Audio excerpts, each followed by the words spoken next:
All right, hello and welcome back. We are going to go ahead and take some time to get this started, get some people in the room because we've got some very important subjects to talk about today. So go ahead and share this video, share the bejesus out of it. It needs to be shared with, it's going to need to be shared with WizKids on their Facebook and Twitter feeds. The president of WizKids should probably see this. If he does join us in the live chat, please be respectful. If you're not respectful, you're going to get the boot. So what are we doing today? What's going on? Stuff like that. Let me see here. It says, just want to make sure real quick that we are public and not private, because that would be a travesty. So let's see here. It says privacy's public. So, all right, we got one person watching now. So, what we are doing today is we're going to cover two topics. The one is there were a couple like little rules tweaks that went on. Nothing super fancy or really too much. But we're going to talk about them because it's important, when rules changes happen, to talk about them. And the other thing we're going to talk about that is going to have a lot more people feeling certain ways is the venue change for Heroclix World Championship, which is not, it's very close to when Heroclix Worlds is. Typically, the last couple years it's been at Origins Game Fair, and we're a little more than 3 months out, or I'm sorry, a little more than 2 months out, less than 3 months out, and they decided to announce that it's going to be at a different venue, but not only a different venue, at a totally different time of the year. It says fall. I've heard winter, but we're going to talk about that stuff here in a minute. So while we're waiting on some more people to just get in here, going to go ahead and just plug a couple things real quick. I am doing a YouTube giveaway that will be in the description of this video afterwards. The title of the video is Heroclix Giveaways and Secrets, but it'll be in the description of this video if you're watching it on the playback, and there'll be a link in the comments. But I'm actually giving away this Green Ranger pop vinyl, so if you're interested in that, check out the video. It's not in the description right now that we're going live, but it will be as soon as I get off and can correct that. But in addition to this, if that video gets shared 200 times, I'm going to be giving away this Toys R Us exclusive Gwenpool pop vinyl also. Drawing for that will be March 29th, 2018. That'll be my son's 4th birthday. So we will do those. Like I said, go ahead and check out that video for how to enter to get into those. I'm going to be doing giveaways a little bit more, a little bit more on the regular than I have in the past. Patreon, I do giveaways every month, and those will be picking up in value soon. And also, the more people we have on Patreon, the better those giveaways can be. And then a few different times a year on YouTube, I like to give stuff away. Facebook, we just had a giveaway, and Twitter, we're going to have a giveaway. So make sure to follow me on Twitter, go and become a member of the Mr. ClicksFlix Facebook page, and definitely subscribe to the YouTube page, because I'm doing giveaways on all those at different points of the year. Twitter is going to be the next one after this YouTube one closes out. And like I said, every month on Patreon, there's a giveaway there. So let's go ahead, and we're getting pretty far in here. So first thing we're going to talk about are these rules changes that occurred. So let me go ahead and flip this around so that you guys can see what's on my screen. And if something's going wrong, go ahead and let me know in the live chat, and I'll try to correct that stuff. But here we are with the Heroclix Rules update. It says Heroclix 2018 Rules 1. A few things a few tweaks. It says, reminder, these rules aren't finalized yet, and we will not replace the current rules until sometime near the release of DC Comics' Heroclix Batman, the animated series, later in 2018. Email the, here's the email if you want to email them, from March 9th through the 15th with feedback on this topic. And, they were pretty good about the rules changes for 2017 when they posted stuff. They were really good. I got to give them props about, for how good they did with responding to criticisms and critiques on that. So if you're feeling a particular way over these, go ahead and send me an email. But it says, hey, Heroclix fans, about a year ago on March 1st, we published the first of our 2017 rules articles. We're back, but don't worry, there's a lot less to say this time. While we didn't get everything perfect, overall the response to new rules has been fantastic. We've heard opinions from many players and retailers, both in person and via email, and the feedback has been overwhelmingly positive. We're happy with how the changes have been received and how we've heard they've streamlined gameplay in many ways. We're committed to this goal, to the same goal as last time, making Heroclix easier for new players and current players without sacrificing strategic complexity. I will say, if anybody from WizKids is watching, you guys did a good job with the new rules. Definitely streamline. A couple little things to tweak. We'll see if this takes care of it or not. But a lot easier for new players. I've taught a couple new people since the rules change. Way easier to pick up than it used to be. There are no large-scale changes here, mainly tightening up of our rules language. We focused on 3 areas of Heroclix that didn't get quite as much attention last time, while we worked on the core mechanics and standard powers, action totals, bystanders, and breakaway. We found what we hope are some ways to improve the rules language and gameplay for all 3. Number 1, action totals. Action totals have always been a bit strange. They're a fixed value that resets every turn, but can also increase or decrease. You take away from your pool of available actions every time you give a costed action, but they also can have minimums and maximums. It's a lot of complicated nuances for something that's pretty automatic most games. We think there's a simpler way to do it. We're going to treat an action total as a limit. Effects can increase or decrease this limit, but there's no pool that's taken away from. When you try to give an action, it checks if you've reached your current action total. If you can't give that action or any other costed action to your characters this turn, unless something later increases your action total. Heroclix has always been hesitant to make any character that affect action totals negatively. A real concern has always been that if you could stack these effects, you could lock someone out of the game, and we don't want to do that any more than you do. Last year we added a maximum action total of 10 to prevent high point games from getting out of hand. We're now adding a minimum action total of 2, so that no matter what effects apply during your turn, you'll be able to give up to 2 costed actions, assuming you otherwise could give them. So now we can be a bit more flexible in designing some interesting characters that negatively impact action totals. Here's the new section. So they're basically, it sounds like they're going to do some stuff that makes it so that remove 1 action from your opponent's action total.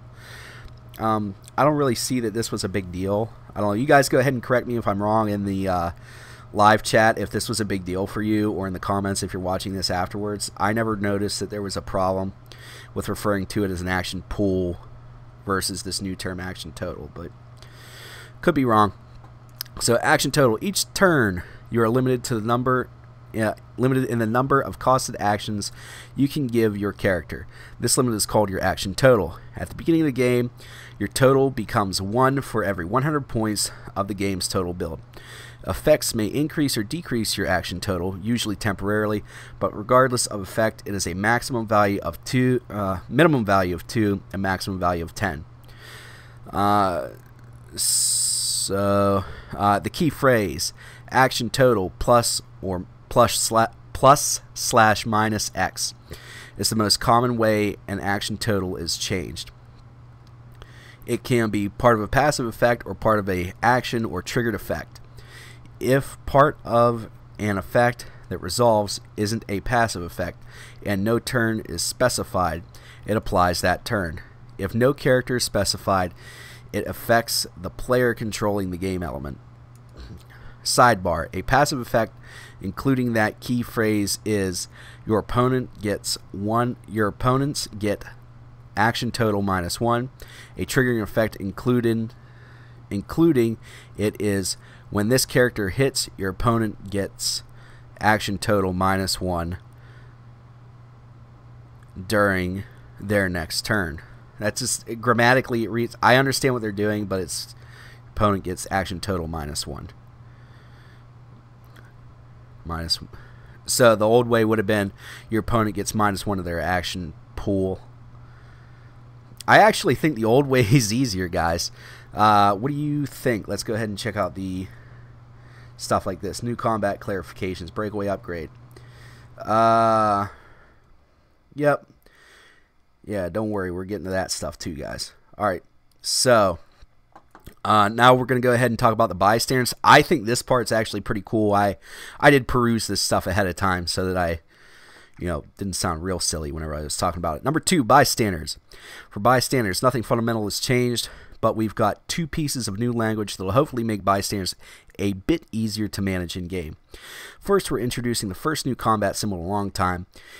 It'll be the only alternate symbol for the attack slot in modern age. Let me introduce you to autonomous. Anyway, that word that I apparently can't say, and it's a fist with a line through it. This character's costed actions don't count towards your action total. That is phenomenal. This is the ability we've been trying out over the past few years, and it plays interestingly, especially in concert with characters that can generate more than one bystander. Some novel designs just don't work at all without it. Often this is the only special text a bystander has, and that can cause card layout issues as well as some gameplay issues, like needing to constantly remember a special power or trait when it's only relevant to action totals. We've also given out bystander tokens at events in the past and may do so again. They play better if all their information is right there in front of you. I do like they started giving out the bystander tokens at events. We'll talk about it more later in the video about some ideas about that, but that's a cool thing they've been doing. If it seems a bit weird to you, think about Anonymous as a companion to Indomitable, which is what I thought as soon as I saw it. Both change fundamental parts of costed actions, pushing damage and comparing it to your action total. Both live in the combat slots that aren't really tied to anything specific. The speed slot has wing and dolphin related to movement, and damage has the size symbols, but these other 2 don't.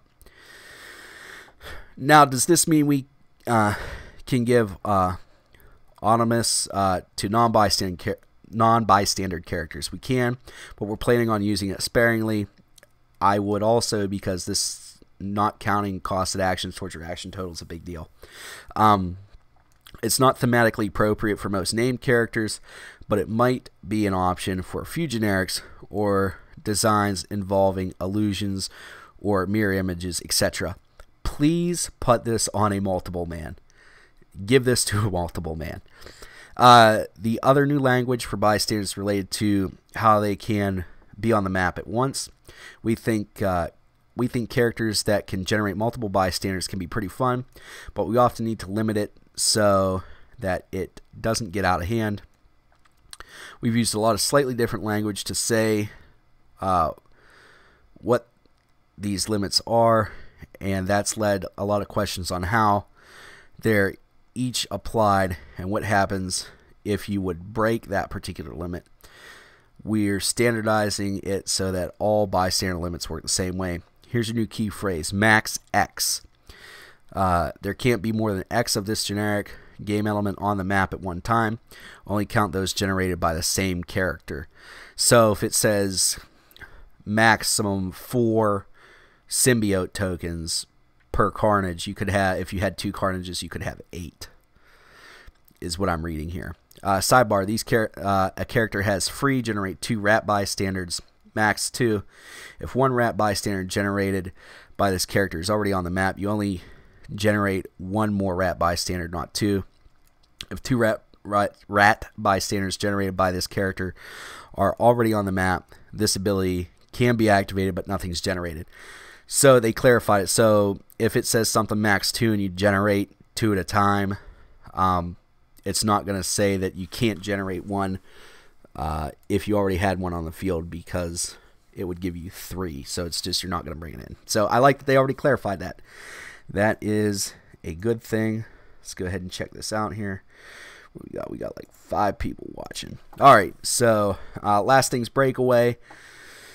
When you fail breakaway, there's some rules issues involving the phrase immediately resolve the entire action or special triggered effect. This is a rules concept that isn't really found anywhere else in Heroclix, and there's been a number of questions about it. Someone tried to argue fairly well, based on current wording, that you don't get an action token if you fail your breakaway, since you skip to the action being resolved, which is after the time you'd get an action token for that action. It should be clear in the rules that you get an action token, and other rules, quirks, and corner cases that have popped up. Also, in last year's rules, we had to say that breakaway only affects a character if it's given its own action, which is not only an extra clause, but also the only time the concept of own action is used in standard Heroclix. This was necessary to make characters that can move other characters work properly. Now, shape change can do something related, but with shape change, if an attack becomes illegal because it has no targets, the attack resolves, but the rest of the action continues on just fine. So to fix this, initially we tried the simplest solution of just having breakaway work like shape change. The move would end, but everything else in the action would continue on normally. But this was just too much of a change for low-cost tie-up pieces, which could be attacked after a character failed breakaway with charge or hypersonic speed. They just lost too much utility. What we really wanted was to clean up this without fundamentally changing what breakaway is. We found a solution, and we think accomplishing this doesn't involve multiple concepts that aren't used anywhere else in Heroclix. If a character failed to break away, let's get this up to the top, that move immediately resolves. For the rest of the action, or that special triggering effect, that character can't move or make attacks or be given actions at no cost. So this really hoses that that Hulk team I put up the other day. You know, a good player will still get around this, but definitely not on easy mode like it was. Sidebar, when using standard power like mind control, a character that is mind controlled can move or attack in either order. However, if that character tries to move first and fails to break away, it can't then make an attack. And from earlier in the core rules, when an effect says that an attack or move immediately resolves, you skip any remaining steps in that attack or move sequence respectively, and it's considered resolved. That character is not considered to have attacked or moved. The character ends their move jumping through the well-defined move sequence from step 3 to the end. But the rest of the action, which doesn't have specific steps, isn't skipped or broken up. It just becomes that character can't move or attack or be given other actions at no cost. For the rest of that action, there are much more common and well-defined concepts in Heroclix. This new breakaway now applies equally to all characters and all moves. As mentioned above, this change changes the answer to breakaway and mind control from last year a bit. Now failing a breakaway with mind control characters works like anything else in Heroclix and doesn't need a special exception. If you fail, that character can't move or attack anything that action. Not much else changes practically. Mainly cleans up some long-standing ambiguities. Minor stuff, core rules. Fix a few typos. I'm not going to worry about these. Minor stuff, PAC. Let's see here. Nothing really too important there. Okay. So, now that we are back to this stuff, it's just okay. So those are the rules changes. Nothing too big there. Just, you know, some cool stuff. All right. So it looks like we got about 5 people. So go ahead, let me know in the comments if you really like any of these or if you don't like any of these. You know, maybe WizKids watches this stuff. I don't know. Gives them some feedback if you don't feel like sending them an email. But anyway, so now we are going to go ahead and talk about what WizKids decided to do to themselves. I did a lot of memes on the on my Heroclix Facebook group. So if you want to be a part of that, go ahead and check out the description of this video. You can be in the group. I'll, you know, approve you as long as it doesn't look like a sock puppet account. I think I shared a couple on Twitter too. But, you know, they went and, in my opinion, they really shot themselves in the foot on this. So we're going to go ahead and read the announcement first, and then we're going to go ahead and talk about it. So like I said at the very beginning of all this, feel free to share this video, share it to WizKids' Facebook, share it to WizKids' Twitter account. Just, you know, share the bejeebas out of it. So let's go ahead and get this cracking. I'm gonna flip this around so that you can see it. And all right, so this came out, what day? This came out Saturday, I think. So 2018 WizKids Nationals and Worlds Championships.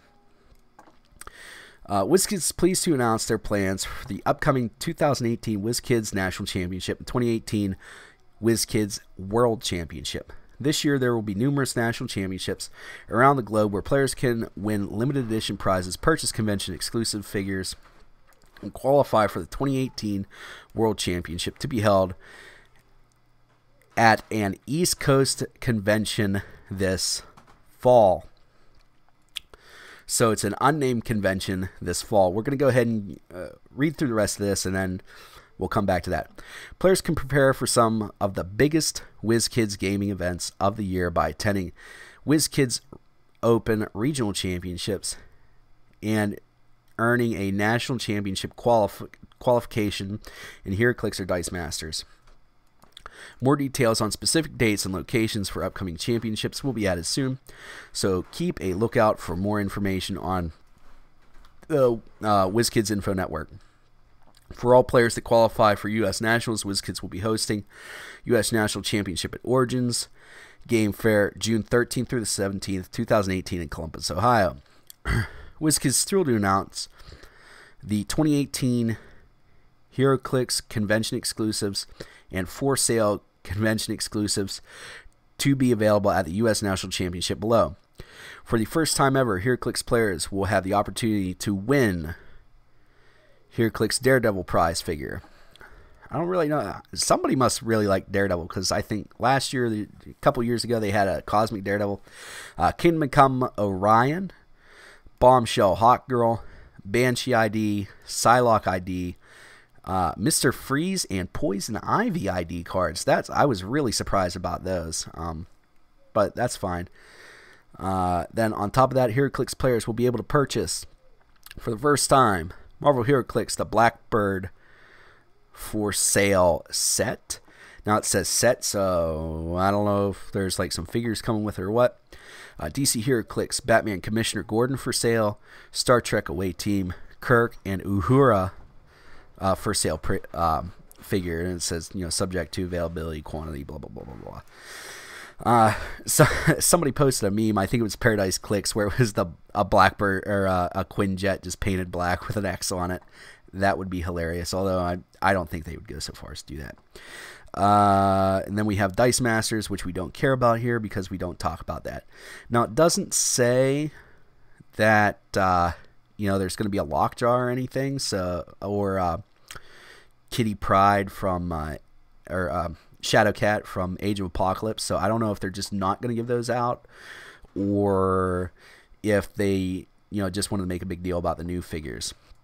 So let's talk about that sentence of why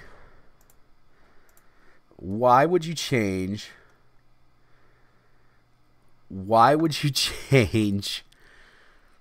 where you're having Heroclix Worlds 2 months out from having Heroclix Worlds. And if for some reason somebody from WizKids jumps into the live chat, please be nice, because the only way we're going to get anything done is if we're nice to them. If you're rude, I will give you the boot.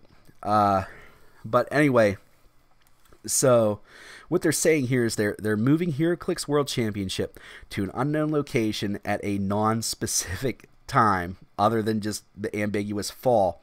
Now, I've heard some people, Daniel Powell, who, if you don't know that name, he is another Heroclix content creator, and he's also a very, very skilled player, numerous ROCs and other major tournaments under his belt, said that Justin Zaran, who is the head of WizKids, is listening to us, and he put together a petition, which can be found in the description of this video. It's looking for 1,000 signatures. It has almost 100 right now, which is pretty good. So if you're watching this on the playback or you're watching this now, take the time to click that, and you know, if you feel strongly about this, you know, sign it and help us out here. And the reason why this is so important is, you know, it's, if they want to split up Heroclix Worlds and Heroclix Nationals, that's fine. And actually, I agree with it. And it seems like a lot of people agree with it.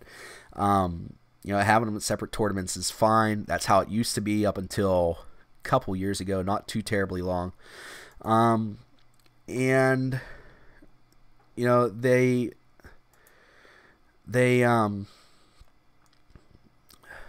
you know, that's just fine. It was, I did it when the one time I was able to go to Nationals and Worlds. They were at separate places, and it was fine. They had Nationals at a random store that had like a ton of space, and Worlds was at Origins. I think that was the first year they stopped having Worlds at Gen Con. But anyway, so that's fine if they want to split them up. There's precedent for that in the past. However, to do so basically 2 months away from the tournament, less than 3 months, we'll say 2 months, is ridiculous, especially for the West Coast guys. I feel bad for you guys. I'm lucky enough to where, you know, Origins is within driving distance for me. You know, I got to get a hotel when I get there, but I don't need a plane ticket. Man, you guys got hosed because, you know, to get a plane ticket at a reasonable price, you got to buy that thing, you know, what, 6 months in advance, 9 months in advance, more than 2 months in advance, you know, if you're not made of money. And, you know, unless you buy the ticket insurance for it, you're just out that money. You know, and if you want to play in Nationals and just play at Nationals, that's fine. But, you know, most of us already got our stuff for Origins based on the, on past precedent that it had been at Origins for the last several years, U.S. Nationals and World Championship, and nothing had been said about it. If you're going to change where and when your World Championship is, that is something that you need to make a big deal about, and you need to do it at least, I would say, 10 months ahead of time, probably a full year. I would say the day that, you know, the day that Origins ended last year, they should have said next day on Heroclix.com should have been a presser about how it was going to be at a different venue with that venue listed and the dates. because for a lot of people it costs too much money. You know, and then I've really been racking my brain to try to come up with a way that this makes sense for, or you know, why would this have happened? So the only thing I can think of is, you know, why they would willfully do this to themselves. Okay, because let's go over the negatives. Okay, the negatives are you're going to have general public outrage over a change, regardless of when it happens or how it happens. There's going to be an outrage of some type. Even if it would have been 12 months in advance, there would have been, you know, some amount of people that said, you know, they really liked the one place or they hated the new place or something like that. So some amount of outrage is going to happen. Then you have to think about, okay, well, if they're going to be at Origins anyway, you know, they already have for all that space paid for, they have it staffed and all that. So if they go to another place, they're paying another convention fee. They got to, you know, somehow compensate more people to come out and judge at a second tournament. It's a lot of hassle, guys. There's not, you know, maybe they moved it because there's an LE that they really want to give out that's not ready. But that's a silly, boneheaded move if they did that. And then the only other thing that I could really think of is maybe if somebody made a mistake on the paperwork and they're only going to be there for a couple days at Origins rather than the entire time. Is a possibility, but again, I just don't know, guys. I just don't know. So, you know, not to mention, I just saw somebody post, you know, you have the outside of the U.S. people, man. They've had this set up for almost a full year. You know, West Coast guys have had this at least set up for 6 months. Outside of U.S. people, it's been a year. And it's just, you know, hotel money, that's probably not an issue. Origin's definitely not giving you your game badge money back. And your plane ticket, you're probably lost some of it, if not all of it. And that's a couple $100, guys. And like, to me, a couple $100 is still a lot of money. I know to some people it's not, but to me, a couple $100 is a lot of money. And it's poor form. It is poor form to do that. Again, you know, nobody's saying don't split them up. I don't think I haven't really seen anybody say no, they need to be the same place. It's actually a little bit of a hassle to have them in the same place. But to break them up 2 months out, man, that's hurting people. And the rumor mill was that they're looking at PAX East, which is in Philadelphia, Pennsylvania. It's actually, I live near Pittsburgh, so Philadelphia is actually farther than Origins Game Fair. But it's still, you know, relatively close. But Philadelphia is a lot more expensive than where's Origins? Columbus, Ohio, I think. It's a lot more expensive to go there. Hotel rooms fill up a lot faster, and PAX is a large convention that sells out already very quickly. You're not gonna. I think you're gonna have less Heroclix players. It'll be the least attended Heroclix Worlds, not by choice, ever in the history of Heroclix, just because people aren't gonna get. They're not gonna get tickets. And I started thinking, you know, a lot of people really argued for East Coast because East Coast of the United States. East Coast of the United States. Somebody posted about, you know, out of U.S. people. So I always forget there are people that watch me outside of the U.S. and thank you to those people that watch. But you know, there's just to go to a big convention like New York Comic Con or something like that, a lot of those tickets are going to be taken up by non-Heroclix players. And it looks to me, you know, if they need 1,000 signatures on that petition that's in the description, you know, maybe they move 1,000 players through Origins Game Fair for Heroclix Worlds and Nationals the last couple years. I'm not sure. I'd say it's at least 200 to 300 players. So for that, if you want to guarantee you still get that turnout and not like 50 or 100, you're going to have it at a small to medium-sized convention. There are some that you could go to, but nothing's going to be as nice as Origins. I think it's a nice fair, unless somehow Origins is pricing them out. But again, I don't know why you would change this year instead of just say, okay, well, we're not doing Origins next year, but we already paid and we're still going this year. You see what I'm saying? Like, a lot of things don't make sense about why you would do it this year than next year. But anyway, so go ahead and let me know in the comments below if you're watching this on the replay, or in the live chat if you're still here. It looks like we still got a couple people. It's been a long, rambly video, so let's go ahead and we're going to check out the comments here. Let me see here. We got some comments about the new rules changes. Then we got the prizes all new, or are they figures, cards you can get in the boosters? Len Diggity, all of those are new ones that you can't get in any booster anywhere, and they're not going to put them in boosters either. So there's that. Yep, all new at conventions. Thanks for the pickup, CC. Come from Puerto Rico. I have to do is a year in advance in time for work. Yeah. Yeah. That's something I didn't even mention, is time off work. A lot of us took time off work. I'm fortunate enough to work for a public school, so I have off all summer. But once the school year starts, man, I can't go. It's a no-go. Even if it's on a weekend, I work some weekends.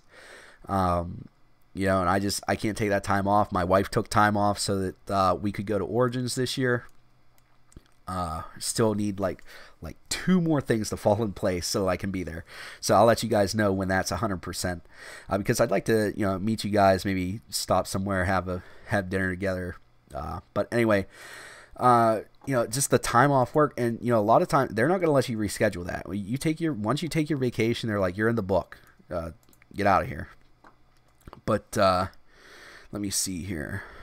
Emerald City Comic Con, 0 Heroclix presents, sold out in minutes. Yeah, I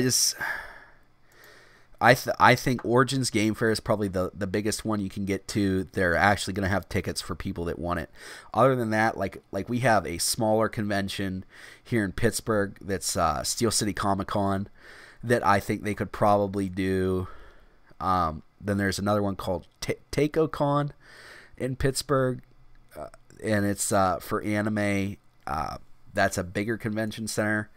But I think if they did like something small to medium, because they have to be able to guarantee basically that they're going to get a couple hundred people to stop by, and you're going to need to have it near a major city. So that would be like Pittsburgh, Philadelphia, Columbus, Ohio, so that people flying in, aren't going to pay $70 for a taxi ride from there to wherever it is to their hotel. So I don't know. This is just a bad change in my opinion. This close. If they want to break it up, that's fine. But this close, 2 months is no time, guys. 2 months out, plane tickets are bought, hotels reserved, whatever it is, vacation time's been taken. The plane ride and the vacation time cannot be redone.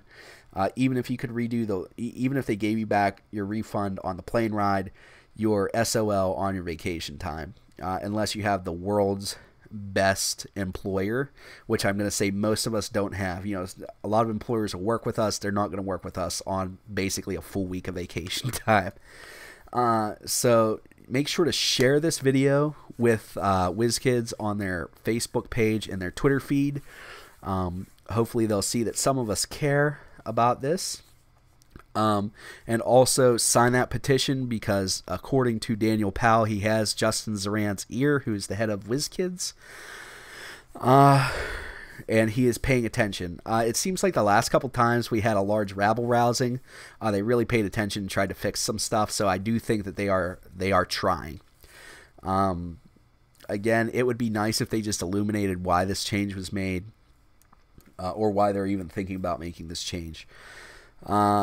But anyway, guys, like I said, if you're watching this on playback, check the description of this video and also in the comments for my giveaway that I'm doing. It's going to run until March 29th, giving away a Green Ranger pop vinyl, and if the video gets shared 200 times, I'm going to throw in a Gwenpool Toys R Us exclusive. Toys R Us going out of business, guys. These are going to be harder to find, so you're going to make sure to want to share that. This is one of those times where a collectible is actually going to be collectible. But other than that, that's all I have for you today, guys. Make sure to check back because I am trying really hard to get some other people to do live streams with me. I'm very excited about possibly getting one guy on here. And then we're going to try to get Dial H for Heroclix on here. A couple other people started some preliminary talks on setting up schedules and stuff like that. So make sure to check out the description of this video for different ways to support the channel.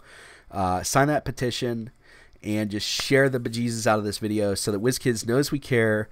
They know that 2 months ahead of time is not enough notice to totally turn a schedule upside down. And that's all I have for you today. As always, please remember that it's only critical miss if you don't have probability control.